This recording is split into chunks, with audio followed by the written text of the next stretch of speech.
안녕하세요. Riding on the Korean wave. Welcome to Tuesday's edition of the Culture Wave. I'm Kwon-soa in Seoul. Explore with us Korea's culture from all aspects, from K-movies to K-trends to K-traditions. And before you know, you'll be booking your flight to Korea. Now today we are joined by our co-host Walter Lee. Hello, Walter. Hello, Soa. Hello, like always, and hello everyone at home. This is Walter. I have some great K-Enter news on a brand new band, K-pop group, as well as some updates on a Korean movie as well. And before that movie, we have a coverage on a press conference regarding a K-blockbuster that's waiting for its release. Yes, we have talked about it before, and I can't wait for this movie to come out. Me neither. So let's take a look at this following report for more. Award-winning Korean director Bong Joon-ho's first film in 6 years, Mickey 17, is up for release next month. Before its official premiere, Bong and the lead actor Robert Pattinson are on a promotional tour here in Korea. Here's our news features reporter Park Gun-woo with the main takeaways from that event. The first Korean director to win an Oscar, Bong Joon-ho, is set to return to the big screen with his new film, Mickey 17. With just about a month to go until its premiere, global promotions have kicked off this week, starting in Bong's home country. Hollywood star Robert Pattinson, starring as Mickey, the main character of Mickey 17, is in Korea for the first time to meet fans. He and director Bong Joon-ho are holding a press conference at the cinema and are about to go meet them. Follow me. 안녕하세요. I always wanted to come and yeah, just really excited to show you guys the movie. He also shared why he wanted to appear in Bong's movie. That Bong manages to have his sense of humor very prominent in such a huge movie. I mean, you turn up on set and it would look like this giant Star Wars looking thing, and 4 or 5 directors in the world working now has that kind of level of appeal to, I think, to every single actor in the world. Bong stressed that he had aimed to make a sci-fi movie with a strong human touch. It's a sci-fi film full of the sense of humanity. Humans are printed out like documents from a printer, which in itself is very dehumanizing. You feel how miserable this character is, but despite that, you see how he overcomes his struggles. He added he tried to set the movie in the near future to make it more tangible for people. You couldn't even have imagined talking with ChatGPT in the previous decade. The events in the movie may seem like science fiction, but they could happen to you soon.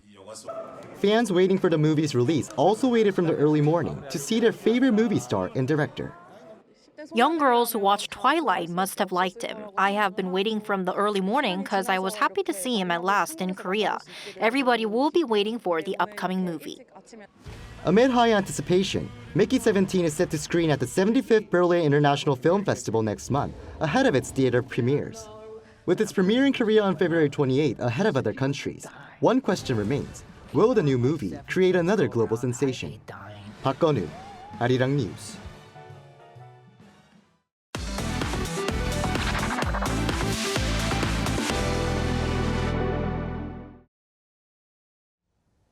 It's time for our daily dose of K-Entertainment news with Walter Lee.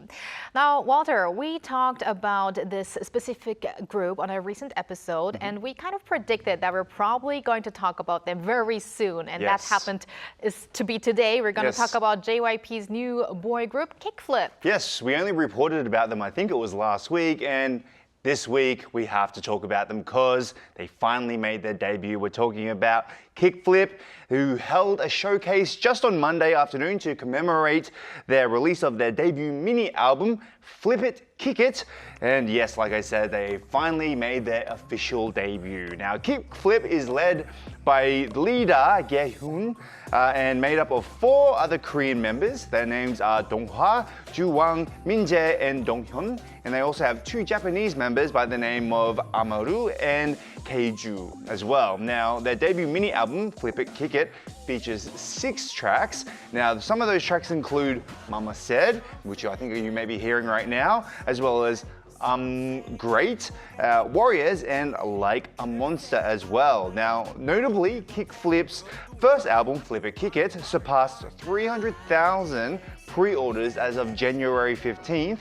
Now, by 10 p.m. on Monday, it already ranked first on real-time album charts, Hunter chart, and Circle chart as well. So they're already making a massive impact. I can imagine they are going to grow into a K-pop monster in this world of K-pop. And so good luck to KickFlip on their new endeavors. And sticking with boy groups or a boy band, this time it's about a generous donation to a great cause. Yes, that's exactly right. So according to the Social Welfare Foundation Walking With Us, on Tuesday, boy band Rise donated 100 million Korean won, which is just short of $70,000 in the name of their fan club, Breeze, to support cultural and artistic programs for children and teenagers. Now, previously, Rise had also donated proceeds from their sales of the Rhyme Ticon event, where they invited fans to freely use photos and videos previously uploaded by Rise's official social media accounts to create their own Rhymeticon, which is a combination of Rise and Emoticon, which was launched to commemorate the release of their first mini album, Rising. Now, with this donation, Rise has contributed over 120 million Korean won, which is just over $80,000 in total, to support all Kids Drop program and cultural arts education for underprivileged youths, continuing to encourage children and adolescents in pursuing their dreams and also aspirations. What a heartwarming story. Yes. And let's hope that this donation will go a long way. Yep. Now, last but not least, we're going to talk about a movie that we touched upon with Professor Seoul on Monday, but you've got updates on this specific one. Yes, he did talk about it on Monday because actually just not long after we talked about it, there was a press screening and media conference for the film, and a spin-off of the 2015 film, The Priests, called Dark Nuns, or 검은 수녀들, which was held with the director Kwon Hyuk-jae, as well as other actors, including obviously the star Song Hye-kyo. Now, Dark Nun tells the story of individuals who undertake a forbidden ritual to save a possessed, powerful, evil spirit.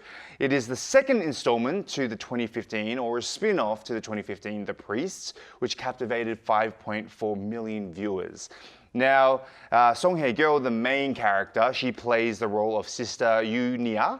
Now, Song revealed that she challenged herself with the first on-screen smoking scenes in this project, which is quite interesting. She explained the first scene, not to give anything away, but is a big close-up of a smoking moment. Now, I find this really interesting.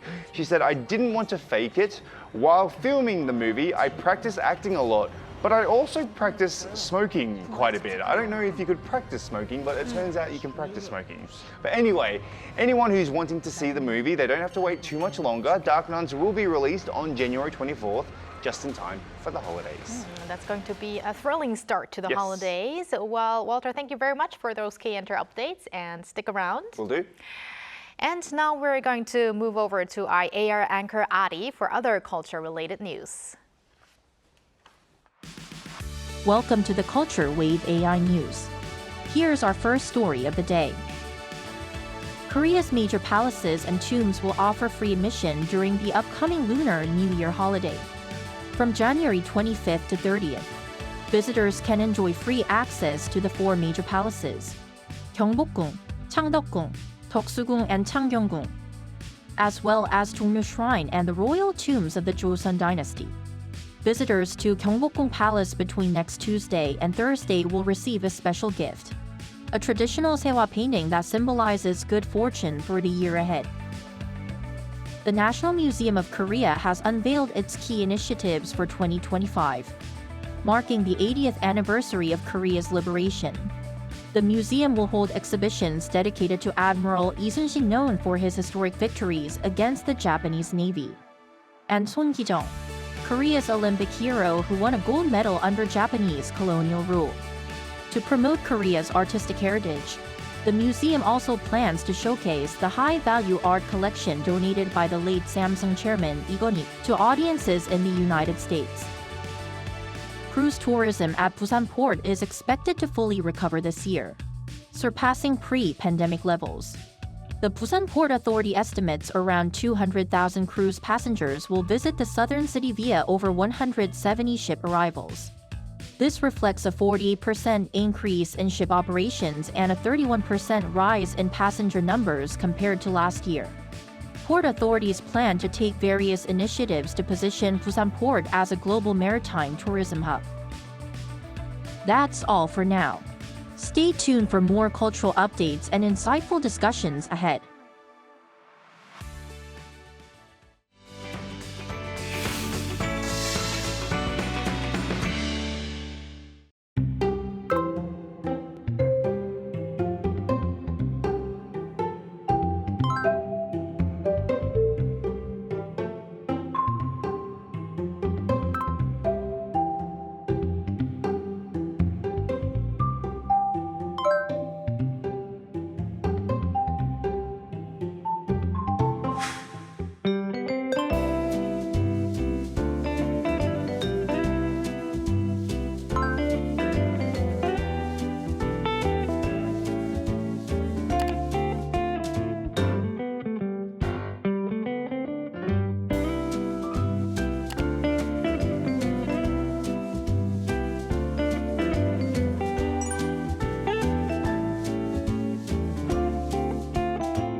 It's time to explore trends in Korean culture. Joining us today is our trend reporter Yoon Se-young for Trend Vibes. Hello, Se-young. Hello, Seoul. Hello, Walter. Hello. So, just Korea's biggest holiday, Lunar New Year, is just around the corner. Starting from next Monday, we will enjoy four-day holiday starting from Monday because Monday has been designated as a substitute holiday. Right, I can't wait for that. And it's actually even going to be 6 days or even 9 days for some people, right? Yeah, that's if you take include another the day off and have weekend. two If you take a day weekends. off, yeah. So yes, I can't wait for that. But of course, we're going to miss being on the culture wave. Oh, So that's right. I'm on the day that it's not going to be on, yeah? Oh, So, I'll be yes, I'm crying. very sad. What's that? Anyways, our topic today is probably going to be something related to the Lunar New Year holidays. But do you Yeah. have actually any special plans, Walter? I am planning to hopefully rest as much as I possibly can, but I am going to do the family thing as well. Aw, Yes. nice. Me too. I'm just going to visit my parents-in-law first, and then I will visit my own parents. And I'll also be continuously eating like delicious food until my stomach finds it almost impossible to digest any more food. That's Please my do that in plan. a healthy way, Se-young. Okay, that's my plan. But when we think about the Lunar New Year, the classic scene of family gatherings comes to mind, preparing traditional foods, eating rice cake soup, which is called tteokguk, and children just bowing to elders to receive New Year's money, or sebaedon here in Korean. But surprisingly, those traditional Lunar New Year costumes have been changing recently. So today, I'll introduce some of these changes. Oh, I see. I mean, 설날 or Lunar New Year is usually a very culturally rich holiday. So what changes are we seeing in the traditions? Well, first, let's start with changes in the tradition of Lunar New Year's holiday money for those unfamiliar with sebaedon. After performing a respectful bow to elders, children, or younger family members traditionally receive money in return. And speaking of which, I believe you two are more likely to be giving than receiving, especially you, Walter. You are in your 60s, although you look much younger than that, right? Yes, I know, yes. And I have a very interesting question for you two guys. Until what age do you think people should receive New Year's money or sebeton? I would say at least until you're a teenager or until high school. Until What high about you, school. Walter? I would agree. I think maybe until you're no longer technically a teenager. Teenagers, okay. Well, interestingly, the convenience store chain CU conducted a survey through its app asking 800 people in their 20s to 40s. And the same question I just asked you two guys. The most popular answer at 34.7% was until they start working. And following this in second and third place were all minors should receive it, and anyone who bows should receive it. And this shows that New Year's money is not just about rewarding the polite children, but it's more like a warm gesture from adults who want to support family members who may still be financially dependent. I find the response very interesting until anyone who bows. Anyone who I would go around Even I can you, do that. anyone. Yeah, I'll go. Although I'll you're do that in your all day. 60s, you can still receive money. Yes. So, Seong, along with the age, however, the amount to give is also very tricky, right? Yes, and there is actually also research on that. According to KB Card last year, among 409 respondents, 46% said they'd give preschoolers less than 10,000 Korean won, that is about $7, while elementary school children often received 30,000 to 50,000 won, which is about 23 to 38 US dollars. And of course, this becomes a significant expense if you have a large extended family. It can be a burden.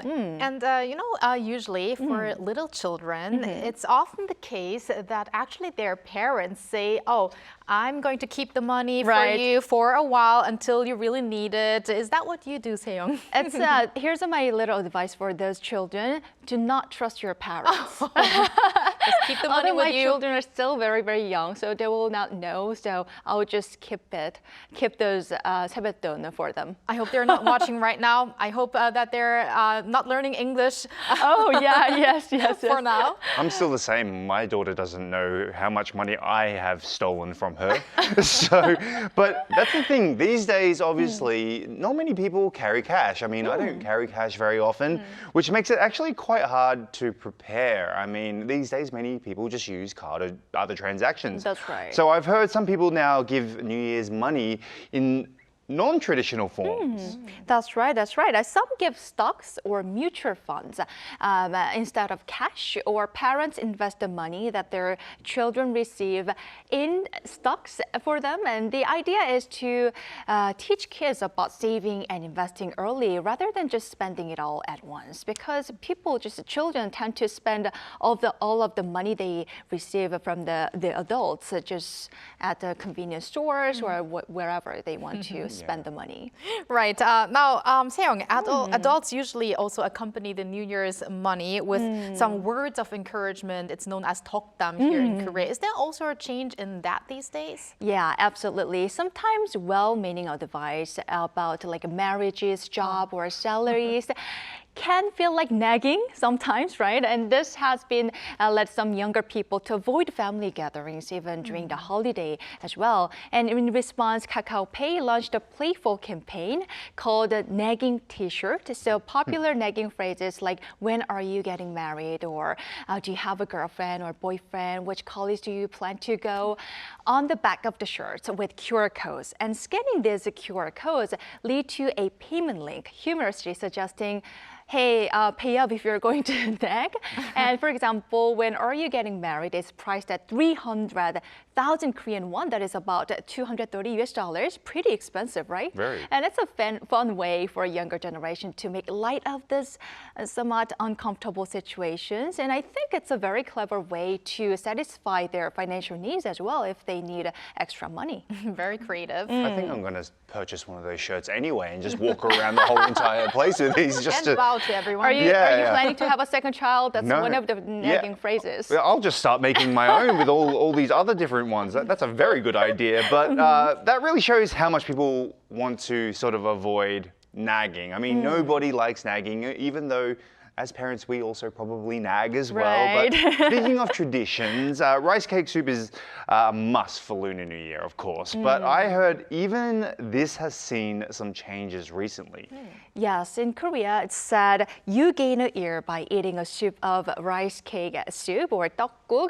But its white color symbolizes new beginning, and the long cylinder-shaped rice cake called 가래떡 represents the prosperity. So we have to eat tteokguk on New Year's Day. But a bowl can have 600 to 700 calories. Did you guys know that? Wow. It's pretty, very Pretty heavy yeah, meal. pretty heavy Yeah. meal, especially if you're on a diet and if you're planning to visit several relatives' homes, and you will end up eating multiple servings. Yeah, it's pretty heavy. So That's now what you're planning, Seong. I know. So this is going to be a very nice tip for me. People are making healthier versions using brown rice or konjac, or konjac in Korean, a low-calorie alternative, and some even opt for vegan versions, replacing beef broth with vegetable stock and using only plant-based toppings as well. Oh, well, that sounds delicious as well, especially as many people do gain a few extra, maybe not kilograms, but a few extra grams during the holidays. It's really a good idea to have these alternatives. You usually get 2 to 3 kilograms extra. Yeah, me too. 2 kilograms. It's definitely Okay, kilograms during the for me. I'll try this time to not gain any weight. But Seong, you did briefly mention how many people visit their several families, relatives, to eat those multiple tteokguks or those bowls of the Korean rice cake soup. But it seems like actually not many people are visiting their relatives as much as before. Is that right? That's right. More people are just traveling abroad, staying in hotels, or even having just parties with their friends during the holidays. And some even take advantage of the holiday to earn extra money by working, as holiday pays rates are usually higher than usual, and while others just simply choose to spend the time completely alone. And for those spending the holiday alone, there's even an AI virtual relative chatbot offering a fun way to feel connected. And some events even let them win New Year's money or 세뱃돈 through this chatbot, so very creative. Oh, you know, during the Lunar New Year holidays, while we are not on air, maybe our air anchor Ari could have a little part-time job. Yes. By, having earn money. conversations with those people who live alone. Yeah, sure. I'd be happy to talk to Aria instead of going to my parents-in-law, who hopefully are not watching at the moment. Walter. But while the changes are understandable, of course, it is a little sad to lose the warmth of big family gatherings and shared items, of course, isn't it? Yes, some traditions like the immense pressure on women to continuously cook and host, or the uncomfortable advice from the parents or the adults could change, but the joy of spending time together, I think that shouldn't disappear. I really liked how you emphasize women. Women, yeah, continuously cook and I host a help. lot of people. I help. Okay, Walter Yes, does help. you help. But I also wanted to mention that it's very interesting these days, nowadays, not only do the younger generations go to the hometowns to their parents, but the other way around. I also see how the elderly parents actually come over to the They do. capital, Seoul. Yes, that's So right. I think that's that's right. also a good idea to, you know, have lesser burden of traveling all the way every time to their parents' places down in the south or in the east or north. Yes, So absolutely. It's also vice versa a good idea to have this traveling going back and forth. Yes. And we can also split the household chores. Yes, Oh, that's that's a good true. idea too. Yes. I think Seong, we could go on and on about those tiny changes happening regarding these traditional holidays. But yeah, no matter where you spend it or how you spend it, I hope that everyone is going to have a nice Lunar New Year holiday. So in advance, Happy Lunar New Year to you, Seong. Happy Lunar New Year. And thank you for that report. Thank you. And Walter, we're not going to say Happy Lunar New Year to you yet because we're going to see you back tomorrow. I will see you tomorrow. All right. And thank you for spending the past half an hour with us on the Culture Wave, and hope you join us again on Wednesday at 2 p.m. Korea time, and maybe one day here in Korea.